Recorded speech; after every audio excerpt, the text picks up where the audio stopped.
ایک بار پھر آپ کی خدمت میں حاضر ہوں۔ آج ہم بات کریں گے کہ حج کا بیک گراؤنڈ، ہم حج کیوں کرتے ہیں، اس کے پیچھے کی ہسٹری کیا ہے، کیونکہ بہت اہم ٹاپک ہے یہ، اس لیے آج میں بتاؤں گا آپ کو کہ حج کا کیا بیک گراؤنڈ ہے۔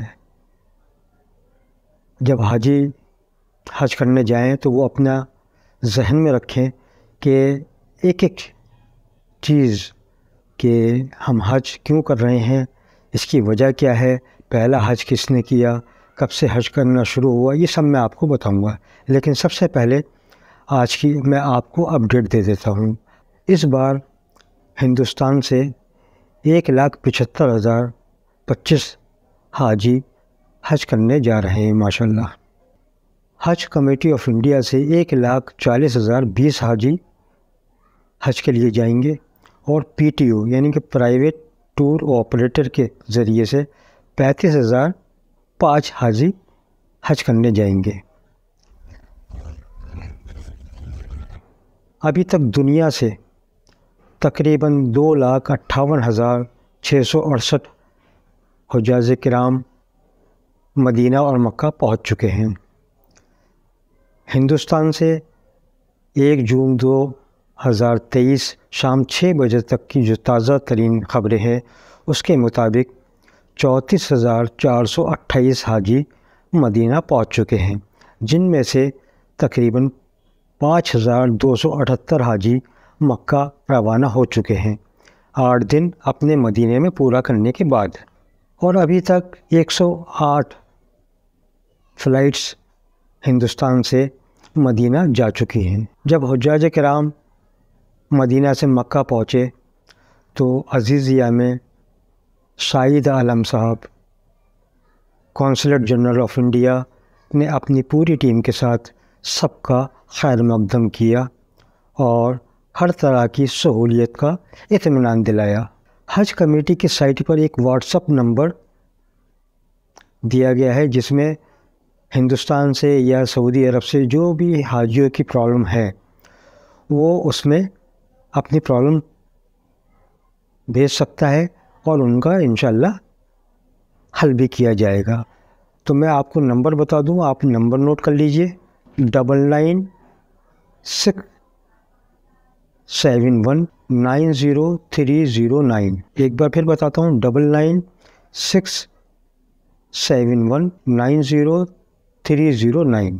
ابھی کچھ خادم الحجاج سعودی عرب پہنچ چکے ہیں اور ابھی باقی جانے کو تیار ہیں، تو ہو سکتا ہے کہ آپ کو کوئی خادم الحجاج نہ ملا ہو، تو تھوڑا سا صبر کیجیے گا، خادم الحجاج آپ کو جلدی مل جائیں گے۔ کچھ ٹیکنیکل پرابلم کی وجہ سے ابھی تمام خادم الحجاج سعودی عرب نہیں پہنچ پائے ہیں۔ عزیزیہ میں 10 bed, 20 bed, 30 bed, 40 bed hospital تیار ہو چکا ہے، بالکل ریڈی ہے، پورا اسٹاف وہاں موجود ہے۔ برانچ آفیسز پوری طریقے سے تیار ہیں، آپ کو جو بھی پریشانی ہو تو وہ برانچ آفس میں جا کے رابطہ قائم کر سکتے ہیں۔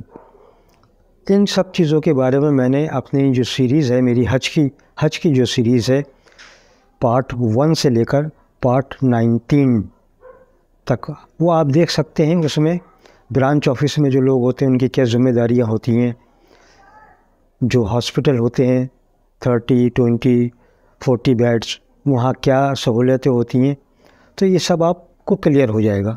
جن حاجیوں کا سامان مس پیلس ہو گیا ہے یا نہیں ملا ہے مکہ میں یا مدینہ میں، تو وہ مس پیلس بیگیج ڈیسک آفس ہے، وہاں جا سکتے ہیں۔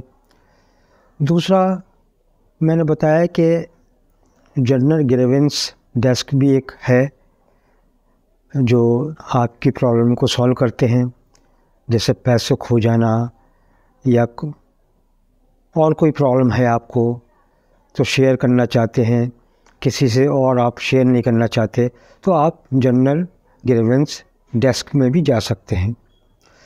تمام ڈسپنسریز نے کام کرنا شروع کر دیا ہے، میں نے بتایا تھا نا ڈسپینسری جو ہے وہ برانچ آفس کے ساتھ اٹیچ ہوتی ہیں. جس بلڈنگ میں برانچ آفس ہوگا اسی میں ہی ڈسپینسری ہوگی، تو آپ وہاں جا کر اپنا علاج چھوٹا موٹا کروا سکتے ہیں. آئیے اب ہم بات کرتے ہیں یہ جو ہم حج کر رہے ہیں اس کا بیک گراؤنڈ کیا ہے، اس کی حقیقت کیا ہے. یہ آپ کو کہیں نہیں ملے گا. اکثر لوگ حج کو جا رہے ہیں، لیکن کیوں جا رہے ہیں، کیا ہسٹری ہے اس کے پیچھے، وہ معلوم ہونا بہت ضروری ہے. تو آج ہم بات کریں گے حج کے بیک گراؤنڈ کی. حج جو ہے اسلام کے جو 5 ستون ہیں، جو 5 پلر ہیں، ان میں سے ایک ہے. پہلا ستون ہے شہادت دینا کہ اللہ واحد ہے، پوری کائنات کا مالک ہے، اس کا کوئی شریک نہیں. رسول محمد مصطفیٰ صلی اللہ علیہ وسلم اللہ کے آخری نبی ہیں. دوسرا پلر ہے نماز. نماز جو ہے ایک فزیکل ایکسرسائز ہے جس میں ہمارا جسم شامل ہوتا ہے. تیسرا ہے روزہ، اس میں بھی فزیکل ہے. چوتھا ہے زکوٰۃ، اس میں ہمارا فائنینشیل انوالومنٹ ہوتا ہے، یعنی پیسے کا لین دین، پیسہ دینا، زکوٰۃ میں نکالنا. اور پانچواں اور آخری ہے حج. حج میں جسمانی بھی استعمال ہوتا ہے اور پیسے کا بھی استعمال ہوتا ہے. اس لیے اس پلر کو اللہ نے آسان اس لیے کر دیا کہ اگر آپ کے پاس اتنا پیسہ نہیں ہے کہ آپ حج کو جا سکیں تو آپ کے لیے وہ معاف ہے. لیکن نیت اور لگن آپ کو ہر وقت رکھنی پڑے گی. اگر نیت اور لگن ہے تو پھر اللہ منزل آسان کرتا ہے. اور حج زندگی میں ایک بار فرض ہے. حضرت ابراہیم علیہ السلام کی جب پیدائش ہوئی تو وہ ایک ایسے گھر میں پیدا ہوئے جہاں ان کے والد پتھروں کی اور لکڑیوں کی بہترین مورتیاں بنایا کرتے تھے، بدھ بنایا کرتے تھے.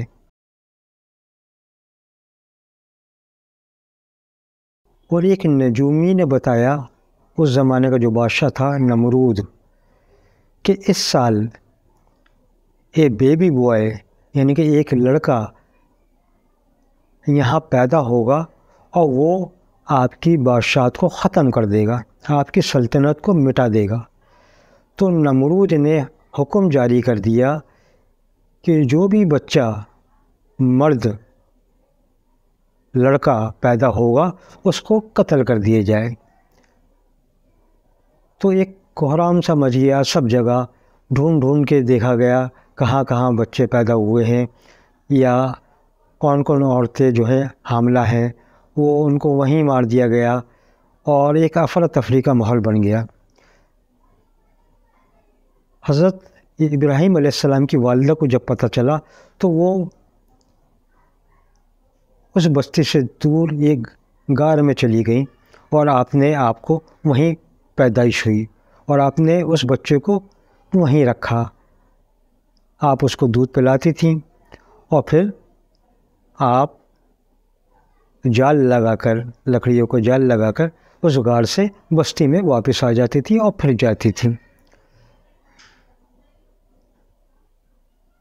حدیث میں آتا ہے کہ اللہ نے آپ کی انگلیوں میں ایسی کرشمہ پیدا کر دیا کہ جب آپ اپنی انگلیاں چوسا کرتے تھے تو اس میں سے دودھ نکلتا تھا تو آپ کا پیٹ بھر جاتا تھا. جب آپ تھوڑے سے بڑے ہوئے تو آپ کی بالکل بھی دلچسپی اس بت پرستی میں نہیں تھی، کیونکہ یہ وہ دور تھا جب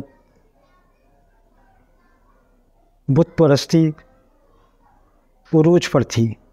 بت پرستی نہیں بلکہ سورج، چاند، ستارے وغیرہ وغیرہ ان سب کی پوجا کی جاتی تھی اور یہ سب چیزیں عروج پر تھیں، یعنی کہ جاہلیت جو تھی اپنے عروج پر تھی اس زمانے میں.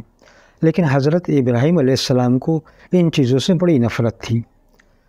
تو اکثر حضرت ابراہیم علیہ السلام اپنی بستی کے لوگوں سے کہا کرتے تھے کہ ان کی بت پرستی مت کیا کرو، یہ آپ کے کسی کام نہیں آئیں گے، نہ یہ سن سکتے ہیں، نہ دیکھ سکتے ہیں، نہ بول سکتے ہیں، یہ خود اپنی مدد نہیں کر سکتے تو تمہاری کیا مدد کریں گے۔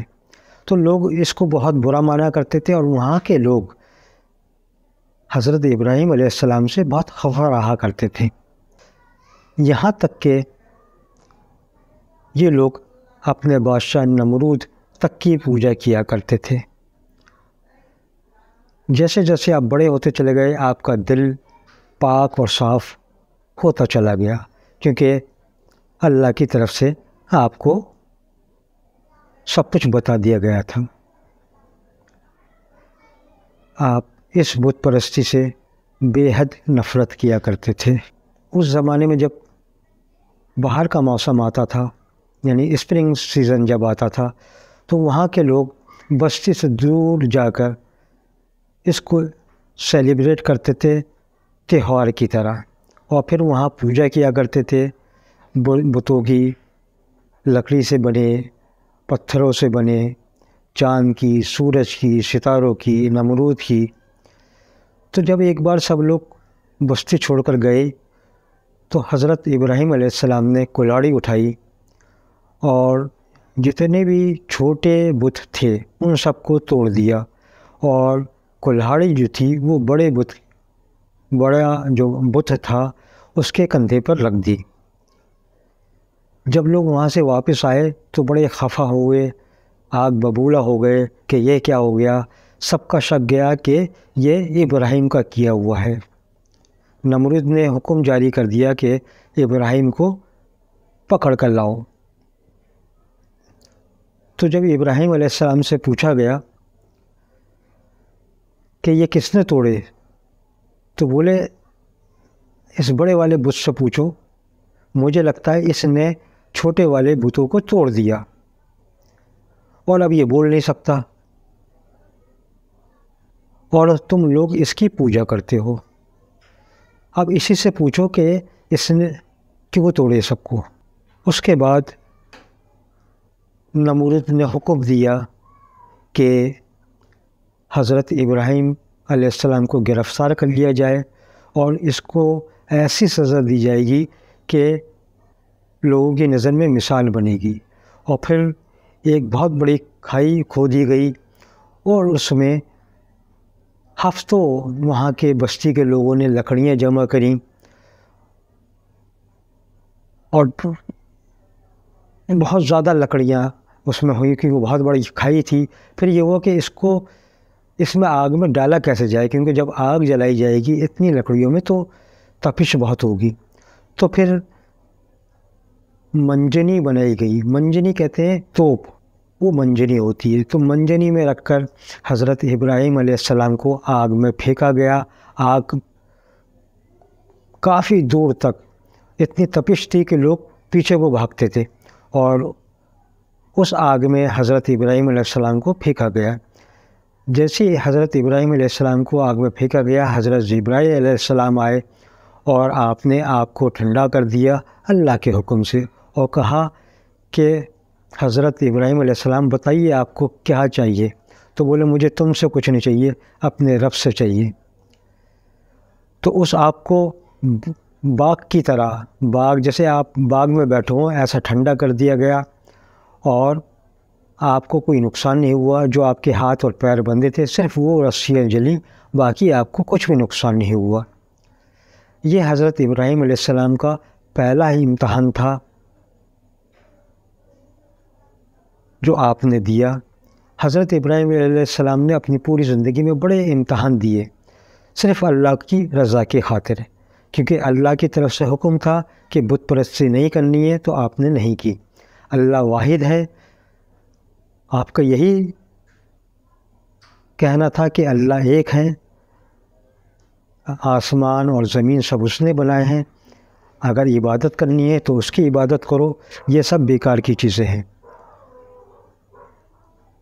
حضرت ابراہیم علیہ السلام کی زندگی کی آگے کے کچھ چیزیں ہم اگلی ویڈیو میں بتائیں گے، ضرور دیکھیے گا۔ کیونکہ بہت اہم چیزیں ہیں جو میں آپ کو بتا رہا ہوں۔ اور اب میری درخواست ہے کہ پورا جو حج سیریز ہے، پوری جو حج سیریز ہے پارٹ 1 سے لے کے پارٹ 90 تک، اس کو آپ دیکھیے، سبسکرائب کیجئے، شیئر کیجئے تاکہ اور حاجیوں کو بھی فائدہ پہنچ سکے۔ آج کے لیے اتنا ہی۔ السلام علیکم۔